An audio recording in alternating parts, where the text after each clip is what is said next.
నాగర్ కర్నూల్ జిల్లా దోమలపేంట ఎస్ఎల్బీసీ దగ్గర 15వ రోజు రెస్క్యూ ఆపరేషన్ కొనసాగుతుంది. టన్నెల్లో గల్లంతైన వారి కోసం బృందాలు అన్వేషిస్తున్నాయి. నిన్న కేరళ నుంచి వచ్చిన క్యాడవర్ డ్రగ్స్ బృందంతో టన్నెల్లో సెర్చ్ ఆపరేషన్ కొనసాగింది. టీబీఎం చుట్టుపక్కల కొన్ని ప్రదేశాలను ప్రత్యేక జాగిలాలు గుర్తించాయి. అయితే జీపీఆర్ రాడార్ గుర్తించిన ప్రాంతాల్లోనే కేరళ క్యాడవర్ డాగ్స్ తిరగడంతో అక్కడ తవ్వకాలు ప్రారంభించాయి బృందాలు. ఎన్డీఆర్ఎఫ్, సింగరేణితో పాటు మొత్తంగా 12 టీమ్స్ ఈ రెస్క్యూ ఆపరేషన్లో పాల్గొన్నాయి. ఇదిలా ఉంటే కాసేపట్లో ఎస్ఎల్బీసీని మంత్రి ఉత్తమ్ కుమార్ రెడ్డి సందర్శించనున్నారు. ప్రత్యేక హెలికాప్టర్లో దోమలపేంటకు చేరుకుని అక్కడి నుంచి ఎస్ఎల్బీసీకి మంత్రి ఉత్తమ్ వెళ్తారు. టన్నెల్ దగ్గర సహాయక చర్యలను ఆయన పర్యవేక్షించనున్నారు. అనంతరం రెస్క్యూ ఆపరేషన్పై అధికారులతో సమీక్షించనున్నారు మంత్రి ఉత్తమ్ కుమార్ రెడ్డి.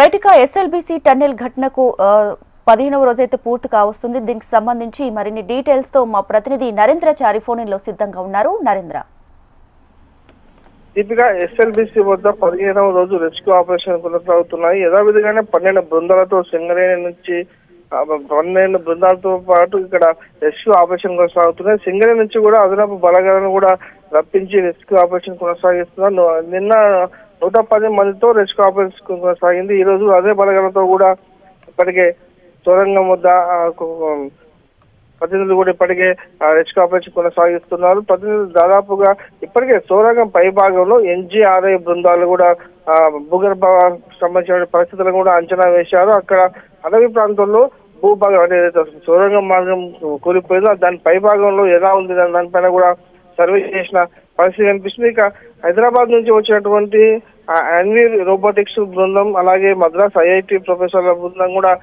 రెండో రోజు కూడా మరోసారి సొరంగాన్ని సందర్శించింది. ఇప్పటివరకు అయితే అక్కడి నుంచి నిన్న వచ్చిన బృందాలు కూడా ఏమాత్రం అంచనా వేయలేదు. ఇప్పటికి సంబంధించి కూడా వీరి నివేదిక ఏమాత్రం బయటికి రాలేదు. అయితే ఈ రోజు కూడా రెండో రోజు కూడా ఈ బృందాలన్నీ రోబోటిక్స్ అలాగే మద్రాస్ ఐఐటి ప్రొఫెసర్ల బృందం నేడు సొరంగానికి వెళ్లి మరో రెండో రోజు కూడా పరిస్థితులు అంచనా వేసేందుకు సిద్ధమవుతున్న పరిస్థితి కనిపిస్తుంది. ఇక కేరళ నుంచి వచ్చినటువంటి ప్రత్యేకమైన క్యాడవర్ డాగ్స్ కూడా నిన్న టీబీఎం చుట్టూ తిరిగాయి. దాదాపు జీపీఆర్ ఏదైతే ప్రదేశం ఉందో అదే ప్రాంతంలో కూడా ఈ కేరళ డాగ్స్ కూడా ఆ చుట్టూ తిరిగిన పరిస్థితి ఉంది. ఈ నేపథ్యంలో మరొకసారి కూడా ఆ టీబీఎం చుట్టూ ఉన్నటువంటి మట్టిని అలాగే టీబీఎం కటింగ్ ను కూడా వేగవంతం చేయడం జరిగింది. ఇప్పటికే అక్కడ చూపించినటువంటి సందర్శన ఏదైతుందో ప్రధానంగా 8 ప్రాంతాల్లో కూడా చూపించడం జరిగింది. 2 ప్రాంతాల్లో కూడా ఇప్పటికే తవ్వకాలు జరిపినప్పటికీ కేవలం ఆడ ఇనుప రాళ్లు మాత్రమే బయటకు రావడంతో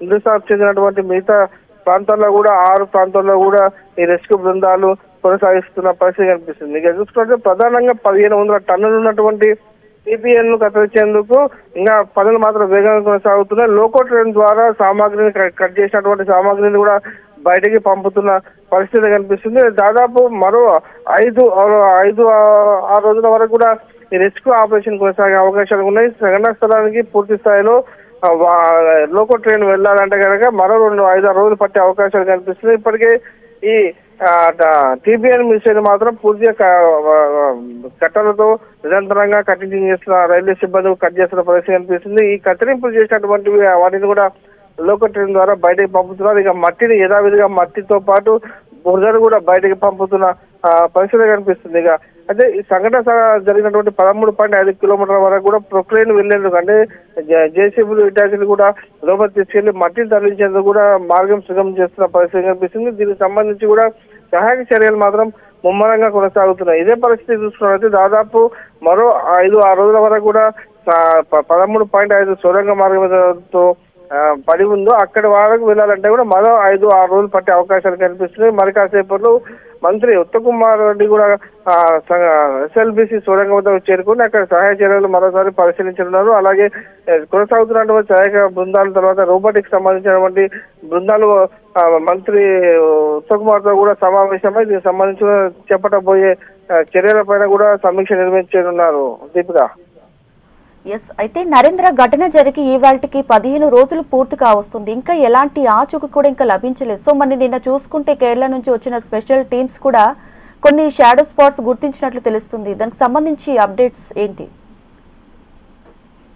ఇప్పుడు దాదాపు 15వ రోజు చేరుకుంది. అయినప్పటికీ కూడా ఆపరేషన్ లో ఎలాంటి పురోగతి కనిపించడం లేదు. ఇప్పటి వరకు అయితే మట్టి దిబ్బలను కూడా బయటికి తీయలేని పరిస్థితి కనిపిస్తుంది.